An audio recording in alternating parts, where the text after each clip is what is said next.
All right, guys, you're going to love this episode. Just got off.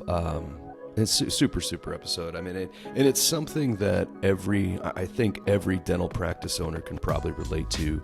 And it's, the hygienist shortage, struggling finding hygienists, hygienists wanting more money, those payroll costs increasing, PPO insurance, if you will, the insurance reimbursement rates decreasing, just I'll call it that squeeze that everybody feels, and getting on here and maybe answering that question a different way, like I need another hygienist. Maybe it's more of changing the model that we talk through today. So you guys are going to really love this conversation. I mean, great friend of the firm, just a super nice, genuine guy.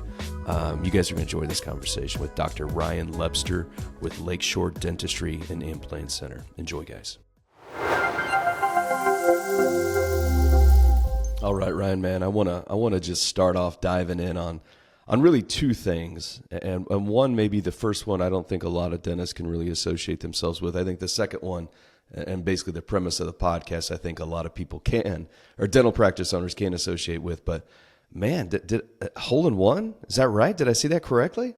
Hey, social media word must have traveled to you. Yeah. It traveled fast, man. Yeah. Almost a week ago, I got my first one. I've been playing golf since I was about 11 years old. And just about every time I get on a par 3, I think this could be it. Did I get out a good ball? Is this the one? Are we ready to go? And I was playing in a New Holland Brewing, great beer, plug from my friend Brett Vanderkamp, who started the company. We were playing in their annual outing, and with our wives actually. And I hit a shot. It landed about 2 feet right of the pin, slowly rolled in and went in. And I have to come clean a little bit. It was a big hole in one. We mean a big hole in one. Well, conventional holes are about 3 inches. I think this was like about 8 inches big. So no, it went in center cut though, man. I mean, it was going to go in 3 inch either way. But we'll be honest about that. And I watched it disappear, and it was a surreal moment. And no, I picked out it was at the Ravines Golf Course in Saugatuck, Michigan, and they have a lot of ravines. And so in this instance, I wasn't real sure on the distance, so I did pick out kind of not a great ball. And so you got a crap ball? Yeah, but it's a number 11. That's good. It'll be good. Yeah, so that's funny, man. And it's tell this too, but your wife has hit a hole in one before, because we were jumping on here. I'm like, this is your second hole in one. I'm like, you're like, no, this is my first, because you were telling me the story of your wife. So your wife beat you to it, right? She beat me to it, and she picked the day of the practice round of our club's invitational. So all my guys are kind of in front of her, behind her. They hear the screaming. Word also traveled fast that Levy's wife got a hole in one. And drinks were flowing, and literally the biggest day at the club ever. And my gosh! And fortunately for mine, it was all you can drink at the New Holland Brewing Open, and so I did tell everybody continue to drink on Brett. Well, we're not going to tell what the bar tab is on your wife's hole in one, then, right? Yeah, no, they were very friendly. Most kept it to what they drink, but quite a few went top shelf. Yeah. That's awesome. Well, congrats on that. I've never hit a hole in one, probably never will. I'm a crappy golfer, but may never happen again, but I'll count it. So let's go to the second thing. So that, I don't think many dental practice owners listen to this. You're probably like, yeah, I've got a hole in one here and there, but not many. But the second one, and this is kind of what we really want to dive into this podcast on, and I think all dental practice owners can probably associate with these things I'm going to say, right? Hygienist shortages, rising payroll costs, right? Because hygienists are wanting more. You can't find hygienists. They want more money. And then maybe like, we'll talk about PPO practices maybe or something like that, but like decreasing insurance reimbursement. So this whole hygiene squeeze, or I'm going to call it maybe like a crisis, if you will. I think everybody out there can associate with that when I say that. And really what we want to talk about today is maybe what you've done, Ryan, in your practice, and maybe the crisis that you've went through in regard to hygiene and how you've kind of have thought all this through. But first off, let's kind of set the stage a little bit. Like go back a little bit. Like, when did you get your practice, and how many years you've been practicing, and kind of that growth trajectory up until the crisis? Great. Yeah, I graduated dental school in 2004, and joined a practice here in Holland, Michigan. I joined this practice because it was a very progressive full mouth restoration implant office, and the doctor was well known, and I chose it for mentorship to learn. But he had some really great systems in place, going back to Dawson and Pankey and a lot of different, old school systems that were really solid. And we took it from there. I bought the practice in 2005, and he continued on with me, mentoring me for 6 years. And it was about a $1.3 million practice back then, 1.2, and hygiene did about $300,000 a year, with 2.5 full-time hygienists, I guess I would say.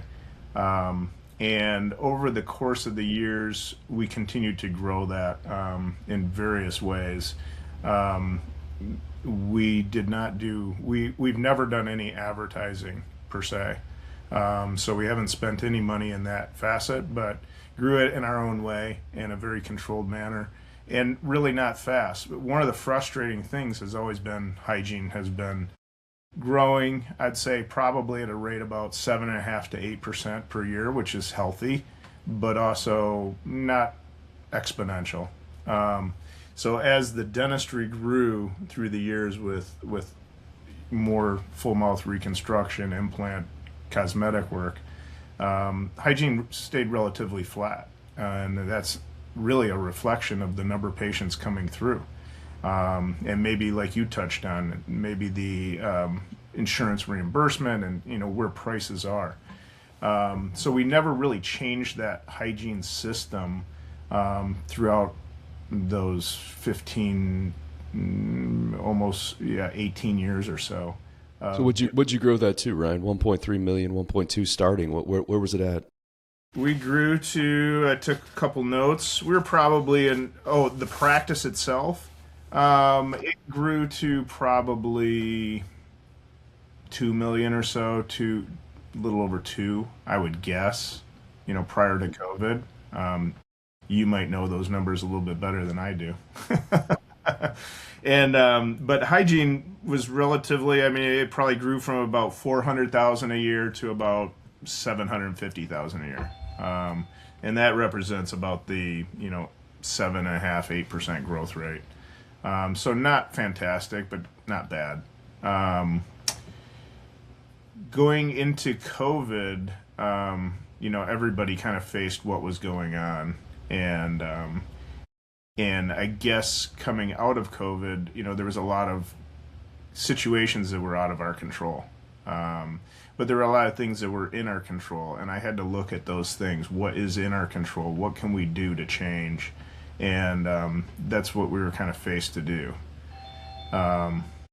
So after COVID, probably about 2023, October of 2023, I believe, my hygienist of 17 years tripped on her air water syringe hose, landed on her knee, and fortunate for us, we have a urgent care across the street, so we sent her over there, and lo and behold, the patella was fractured. Oh my gosh. So yeah, it was horrible, and she was out for a minimum of 8 weeks.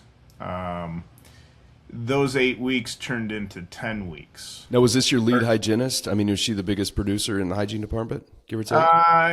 Probably the most consistent. Patients loved her. Real stable person. She was at the practice before I was there. She was a child growing up in the practice. So a real good leader, teammate, everything. So it's a big loss in trying to replace and also continue with the patients and delivering care, that the patients expect. A lot of people request her and only her. And so we had to deal with that as well. How many hygienists did you have at that time? You had her, and then how many other ones? We had 4 hygienists at that time. You're 4 full-time, and then she went down. Okay.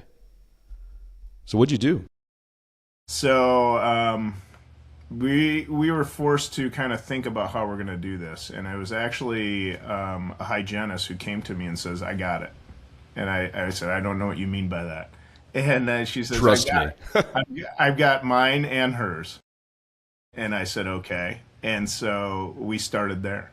And we started changing how we do things, our operations, everything about it. All the while keeping the focus on patient care and patient delivery. Like I said, we don't advertise, it's all word of mouth. And my goal was to make sure that we're serving the patient and performing the best. And fee for service practice too. Fee for service as well. So Yeah. my team knows that every interaction, they're reevaluating whether they want to do business with us anymore, because I think most dentists will find that it's the steepest route to performing dentistry, fee for service, and there's a lot of barriers for people to choose us.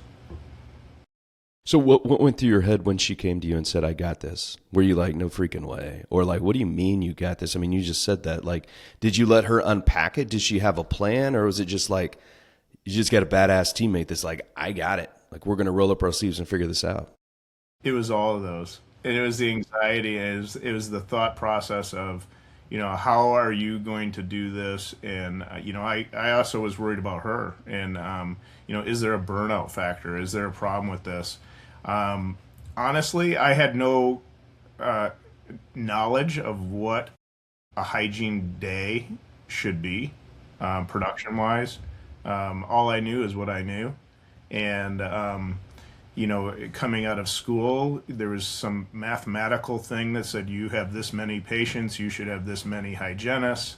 And our goal was to have more patients and hire more hygienists and continue on. But in this situation, you couldn't hire hygienists. In fact, we had one that retired, and one was new out of school, out of the four, and one broke her knee. So we were down to two, really, and so we had her and kind of a newbie at the time, and it wasn't a really good situation. And it was kind of a rock and a hard place. And what do we do? And I said, okay, let's roll with it and let's monitor it, and let's just keep our eyes and reevaluate and keep rolling with it. And so we did.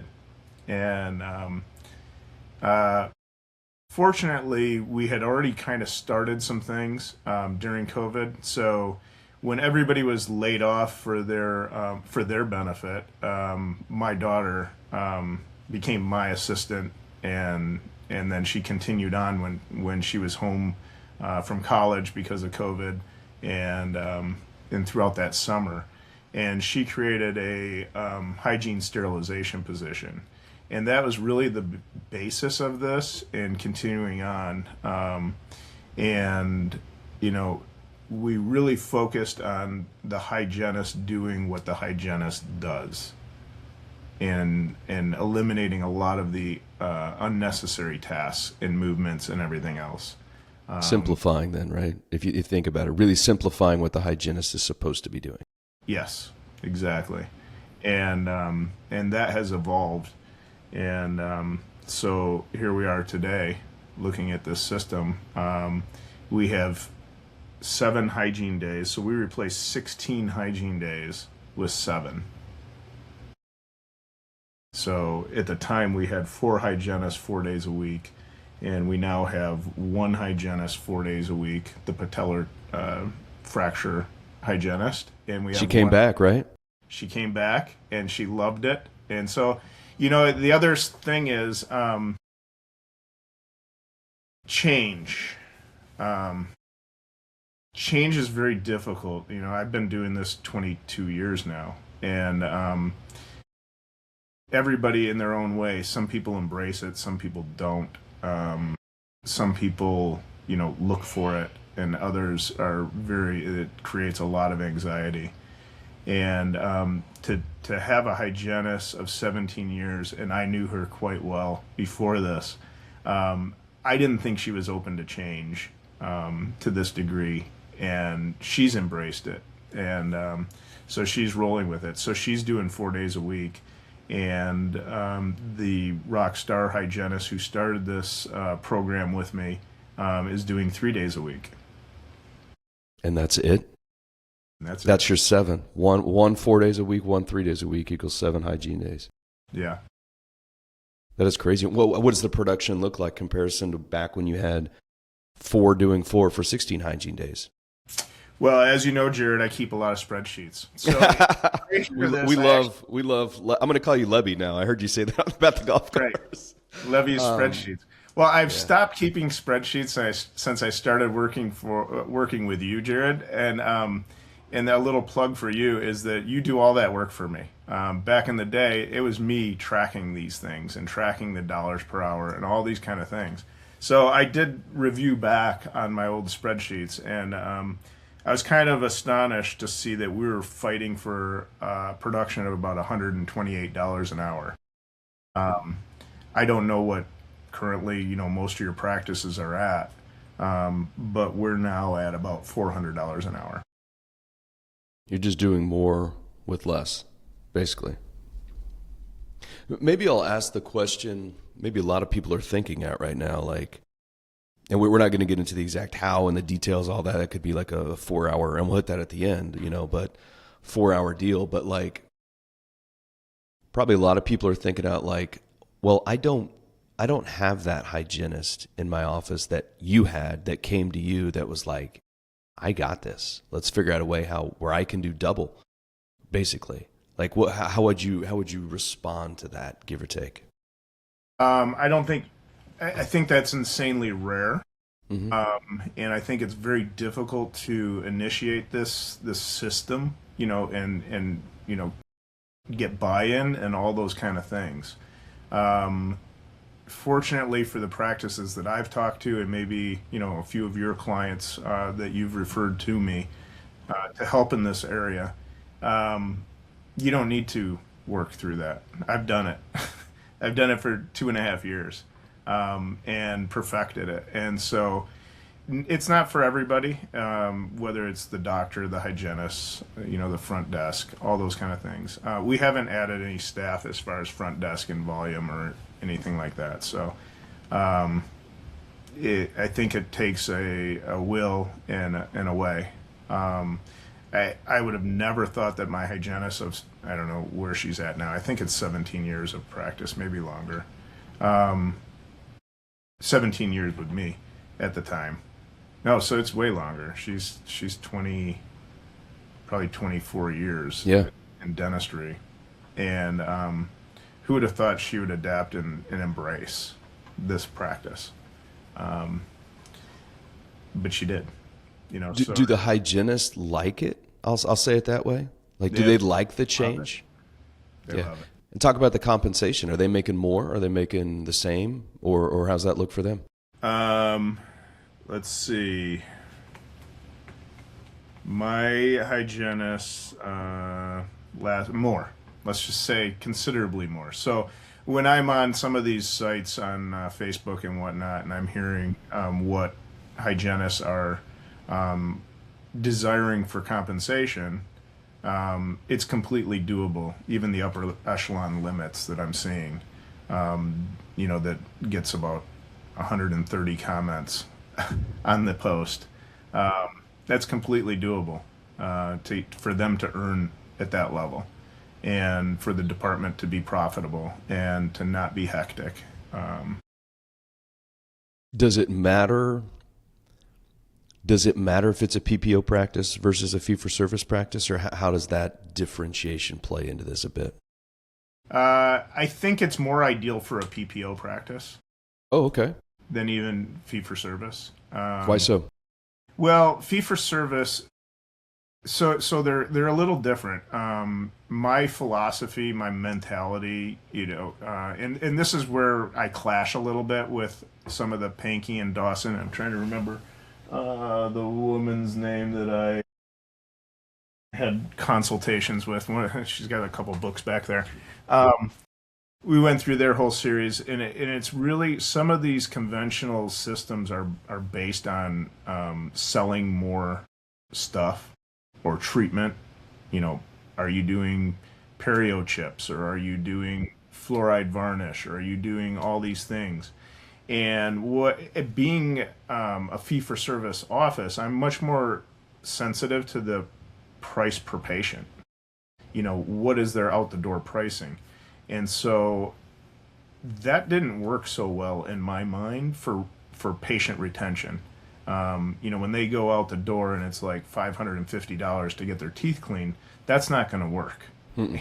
Not in a fee for service office. Now, if you're sending $550 off to a insurance company and they happen to pay most of that, I don't know. That's fantastic, but that's a lot of work to add on all those services. If somebody needs a perio chip, that's fantastic technology. If you need laser, we're great. Fluoride certainly on patients who have high caries rates and things like that. But to be pushing kind of these services onto patients didn't feel good to me, and I don't think that in my practice, and I'm not talking for everybody, in my practice that would not be a system that's sustainable, and that was concerning when the consultants were kind of pushing me in that direction. So my goal obviously was to, get good care. If they need fluoride, great, provide it. If they need scaling and replaning, yes, it's definitely necessary, but not in patients that it's not warranted. If they need some laser work, great. But I don't see that as the cure. So in a fee-for-service office, it would seem, I have complete control of my fees. I have complete control of what patients are paying. It's pretty easy. I could take 5 patients a day and create big numbers, right? But I don't know that that's sustainable. In a PPO office, you're really dictated by the insurance and what their compensation rates are.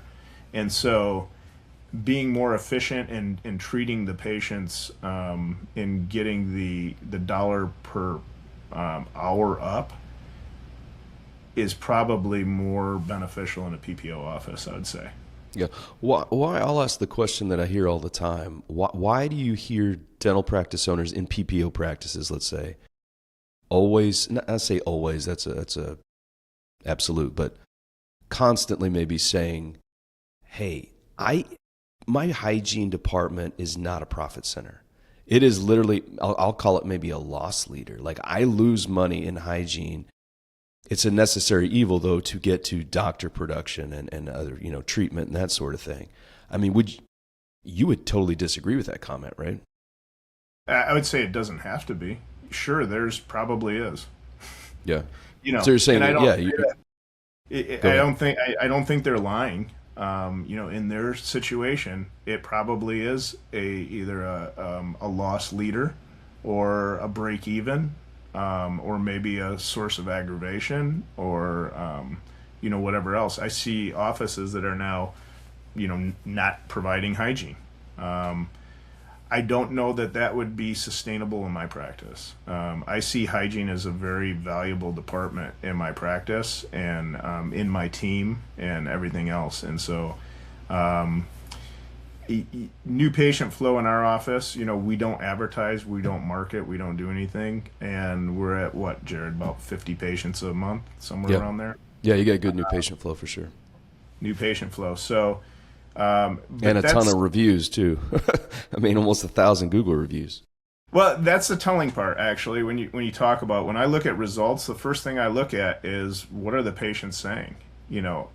Are we providing them with good care? Because that's where our new patients, that's where those 50 come from. It's not from any place else. It is Google, obviously, but we're at 966 total reviews with a 4.9 star rating, and your partner John calls me on task every month saying, where's my social media situation at? And it always seems pretty good. So the patients love it. I think that that's where I look. Number one, the results. Number two, the results. We've doubled our hygiene department, doubled the revenue. So to those people who are saying it's a loss leader or a break even or maybe even worthless to them, where they dump hygiene completely, they might want to reconsider how they do it and their view at what could it be. Yeah, and it's fair to say, or maybe is it fair to say, that you've doubled with this new model? Let's just call it. Is it fair to call it assisted hygiene, Ryan, if you will? Sure.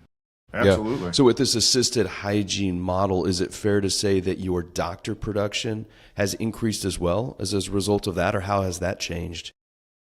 Absolutely. We're seeing, I don't know if we're seeing more patients or, I mean, we must be, with our growth, that come through. But hygiene for me is my lifeblood. Um, you know, Maintaining our patients and detecting early detection. We don't overtreat. We don't, incipient lesions. We're not chasing and doing, class two fillings on just to get production. I don't think there's a dentist out there that loves doing class two fillings, so that's certainly not what I'm looking for. But at the same rate, patients have issues, and if you're not getting patients through hygiene and you're not doing exams, I don't know, you're relying on this revolving door of new patients into your practice.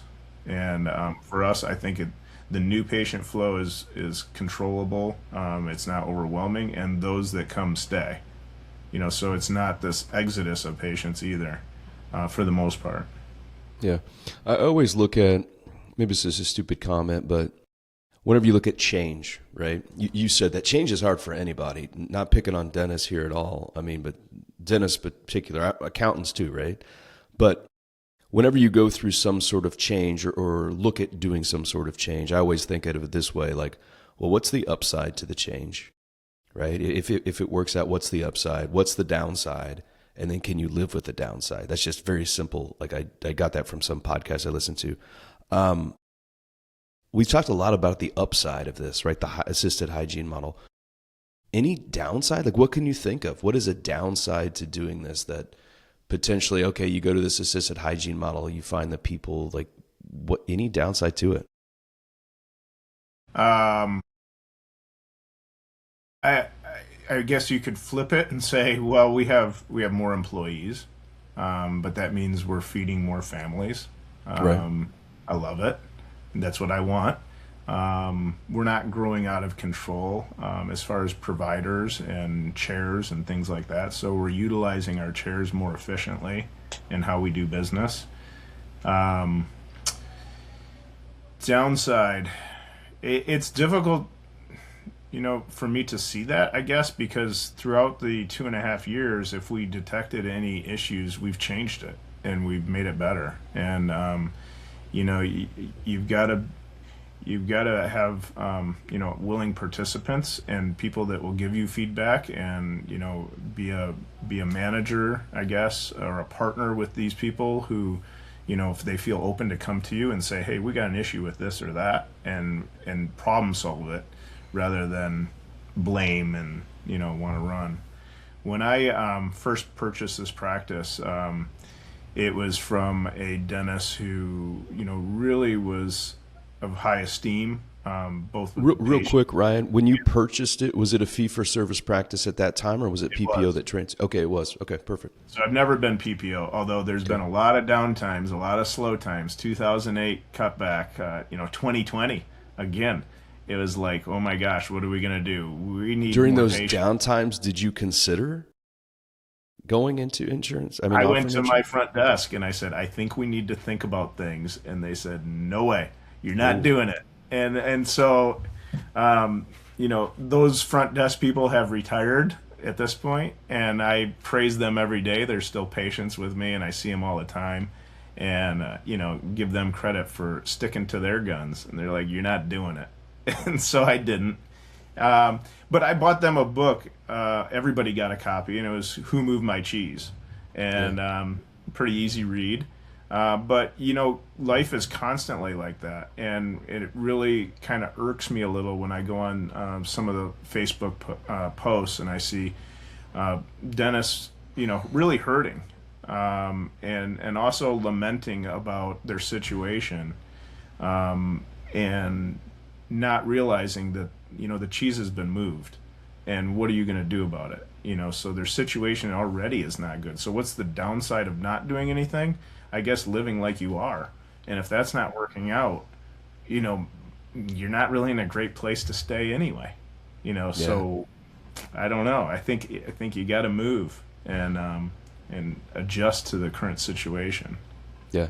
So are you, if you're talking to PPO practice owners out there, is it in your mindset like you probably should look at moving from PPO and getting some insurances that you offer off your plate and moving to a more fee-for-service practice? Or is it every situation is different? Is that fair to say?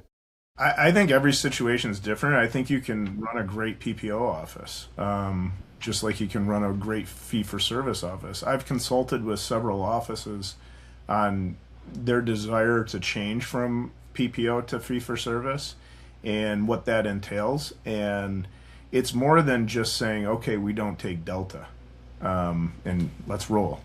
It's a lot of work. It's a lot of work every single day out of my staff, between the assistants and the hygienists and myself and the front desk. And it becomes an ingrained philosophy, just like it's an ingrained philosophy to say, well, let's get a what do they call it when they send it to insurance? A predetermination. Yeah, Like that's ingrained in a PPO team member's mindset. That's not in our mindset.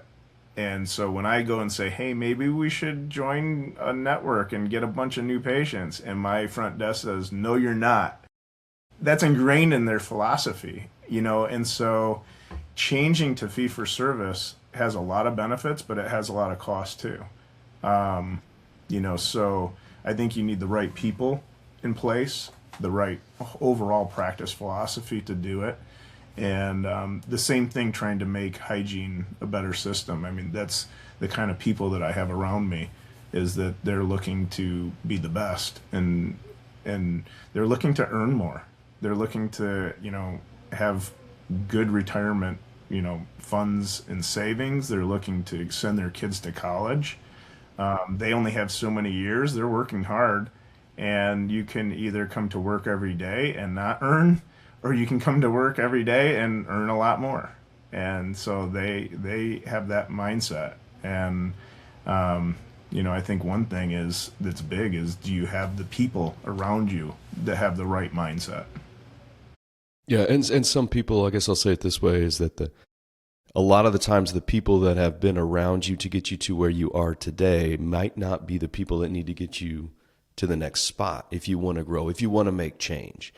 Because always, I think you would agree with this too. It's like, well, I want to make a change. Well, maybe I can't do that with the existing people. That's fine. Is that fair to say? Maybe you need to find some different people in order to help make that change and get you to the next level. Well, we had 4 hygienists. One had retired, with COVID and whatnot, and one was injured, and one was the rock star, and the fourth was the newer hygienist, and she was fantastic, great. She was not of the mindset that she wanted to participate, and so she left too. So we adapted to that, and it was great, because not everybody wants to practice a certain way, and that was good. She found out where she wanted to be. Did we freeze, Jared? We did, but we can edit it all out. It's easy. Cool, we're back. Go back to what were we saying? Go back to just the 4 hygienists. Just say, like, we had the 4 hygienists. One was injured and the one left, that sort of thing. Just start there. Yeah, so going into COVID, we had 4 hygienists. One retired, one was injured, one was a rock star, and one was a fairly new hygienist. And as she started in the system, she didn't want to practice this way, and that was fine.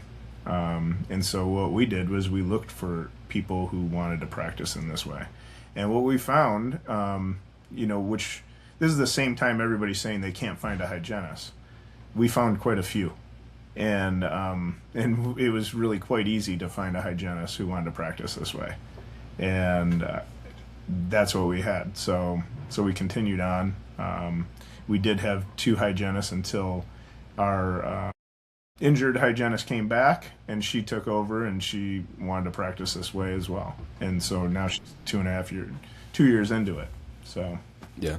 And then let's get into it here at the end. I mean, you've built a training around this, because a lot of people maybe are out there listening to this and be like, man, That sounds all great, Dr. Lebster. That sounds great, but I can't do that. Or first off, I don't even know how to do that. Like, so what's the training around, and then why did you create the training in your mind? So I have I had quite a few practices or dentists coming to me and saying, what are you doing? How are you handling this? And I would, kind of go through what we did and how we're handling it. And as we went on, I dive into their practice a little bit more, and we get a little bit deeper, and really kind of help them through that. And what I found was that it does apply to a lot of different practices, and it's unattractive to many others. But you never really know until you start to understand what it is and how you do it, and I wouldn't say what it takes, because it's pretty easy. And so what I decided to do is apply this to more people in a quicker setting. And so what I'm putting together is a half-day seminar where we can go through this and go through specifics and give kind of the gems of what needs to be done. If that appeals to some practices and they want to go deeper with me, that's great. We can go on with one-on-one consultations or even a group consultation on a weekly basis. But there are a lot of practices out there that are hurting, and it takes a lot of time for me to go and talk to each one practice individually, and it's just too inefficient that way. And Yeah. we can So all this work is together. this is tailored specifically to dental practice owners, right? Who would attend this seminar training? No, No. so they could bring their team members, their hygienists, and hammer me with the tough questions. And the biggest outcome, like they expect, like when it's all done, give or take. I mean, what's that outcome look like for them? Just learning kind of the system. Yeah, it would be, what's the outcome that they would expect? I would say that it depends on how much they embrace it, but they can change it literally the next week. Yeah, that's awesome. I mean, you talk about crazy ROI and impact. Yeah, I on how mean, to do one it. of the practices that I was talking to, he had two hygienists, and just given their production rate and things like that, and the practice, and he's trying to keep. But one thing they struggle with is they're trying to keep both hygienists busy, Hmm. and then there's cancellations, right? And so they find themselves paying them to sit idly, or a lot of good hygienists are saying, where else in the practice can I help out? Whatever, even making phone calls to patients, things like that.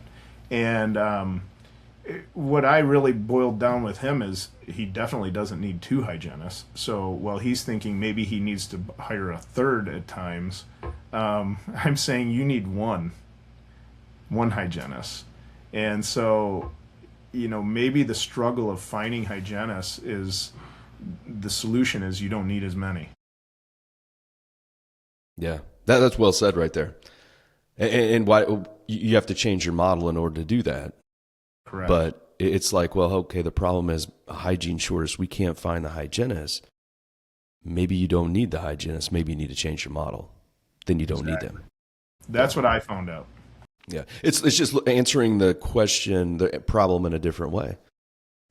Because we talk to practice owners all the time, and they're like, man, we need more hygienists. We need more hygienists. We can't find them, or we just lost one, or whatever. We need to replace. And we bring up assisted hygiene a lot, right? We don't know how to do it, Ryan. You know how to do it. We just put thoughts on people's mind. It's maybe answer the question in a different way, change the model. Yeah, it's probably when you see it suggested, it's got a kind of negative viewpoint. Why so? I don't know why so. I think there's a thought process that everybody's rushed, that the patient's not treated, they can't accomplish what they need to accomplish. What I found in reality is the schedule is much more fluid in a way. It's not as stringent as far as we scheduled, X units for a scaling and replaning, and we scheduled this for that. Well, when that scaling and replaning cancels, you've got a huge block sitting there. When that child prophy schedule cancels and you've got a little block sitting there, you can't fill it with anything else. I mean, the scheduling is very, very difficult for those kind of scenarios. And, I think there's all kinds of benefits that people don't even think about with assisted hygiene and the way that the schedule works. From the front desk loves it too. They have more freedom. I would say, just going back to Facebook groups and stuff like that, the ones that get 130 comments or whatever, I would say most of the stuff I see, why maybe it gets a bad rap is the whole premise of like, well, Ryan, you as the dental practice owner, it's just you trying to have your team do more, which is true. Meaning you're trying to have them work harder and just do more with what they've got. But what you're saying is, from your experience, is now going to this model, your hygienists are happier. So if that's true, you can't even wrap it that way. That's a terrible way to look at it. I think we froze at the end of what you were saying there. Do more, work harder. Yeah, I'll go back again. I mean, I think, Ryan, what I see in these Facebook groups, give or take, is why they get bad raps sometimes, or why the assisted hygiene model gets bad raps, is people are looking at it like, well, the dental practice owner is just trying to get or make their hygienist work harder, and they're just trying to push their team harder and get more out of them, which is true. But what you're saying is, in your experience, your hygienists were happier after the change, right? Yeah. And your question was, is this seminar or is this discussion meant for just the dentist? Absolutely not. Yeah. Because my system was derived by a hygienist, and it was kind of pushed on me, and that's a whole different paradigm shift. It's not about the dentist pushing the hygienist to work harder. It's not necessarily about profitability, although that is a nice outcome. Sure, yeah. For everybody, it's about creating something together. And that's why I say this has to be not just the dentist coming to the session. It has to be the hygienist. It can be the front desk. It can be the office manager. And those are the questions they're going to say. Oh, I don't want to see X number of patients a day. I only want to see X number of patients a day. And I'll be like, what does that actually mean? What is that? And so I would love to have those kind of questions come from the team, from the staff. I just mentioned scheduling from the front desk, who has, a preconceived notion of how this works and how it doesn't work, I guess I should say. And, I think a lot of hygienists say, like, I can't work that fast, and I can't do that, or I can't see that many patients or anything else. And that's discussed in the seminar and how that works. I think, everybody does well with this. More people are involved, like I said, earning a better living. My hygienist just yesterday said that her IRS refund check hit the bank, and she's extremely happy about it. Yeah. Nice little bonus. But, they're earning more. It's doing really well. It's a win-win. I mean, whenever I usually hear people say, like, I can't see that many patients, or I only want to see that, I always turn it back on them. And this is why you have this seminar training is, don't tell me why you can't do something. Let's talk about 3 ways that we can do it.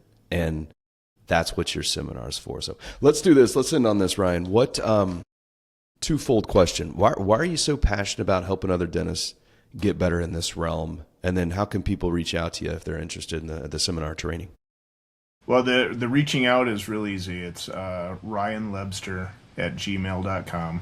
Perfect. I'm on Instagram. DM me. Facebook. You can find me. Throw my name in there. Reach out.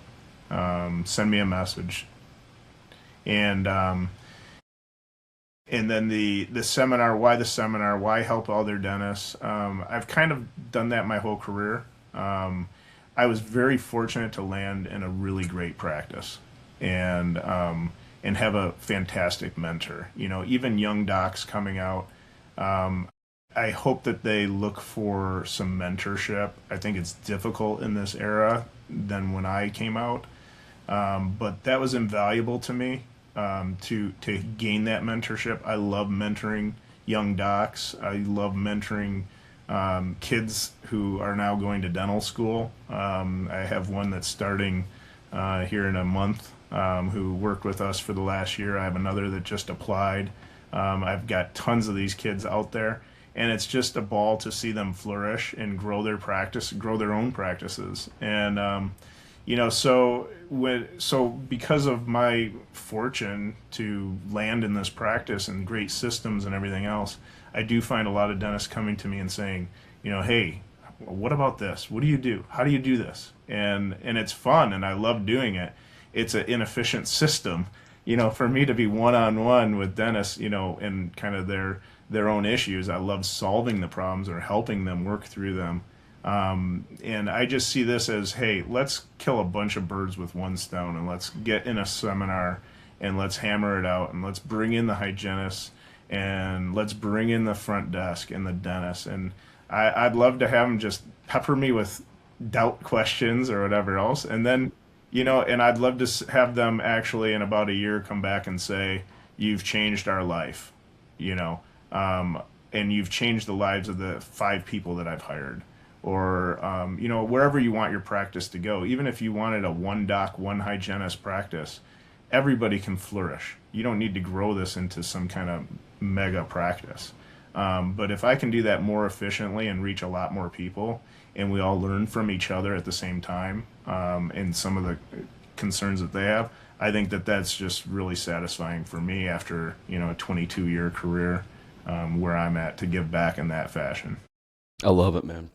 Ryan, I appreciate it. And you guys listen to this. Reach out to Ryan. He's an open book. He's genuine. You can just see in this interview, he's genuine. He's not cocky. He's not arrogant. He's very humble. He just wants to help other people. And, he's very humble in regard to the practice he's created. He's got a great practice in Holland, Michigan. And, reach out to Ryan, guys. We'll put all the contact info in the show notes here. Brian, I appreciate you, man. Go golf this afternoon. See if you can get you another hole-in-one. I'd like to. Thank you, Jared. I appreciate you and anybody considering. And I've talked to some prospective clients of yours, and our relationship has been mutually beneficial, I think, over the course of the years.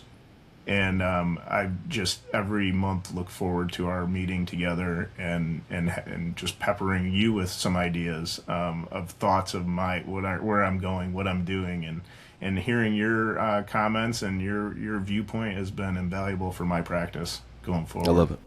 Yeah. Well, I appreciate that, man. We'll talk soon. I appreciate your time, Ryan. Thanks, Jared. See you, man. See ya.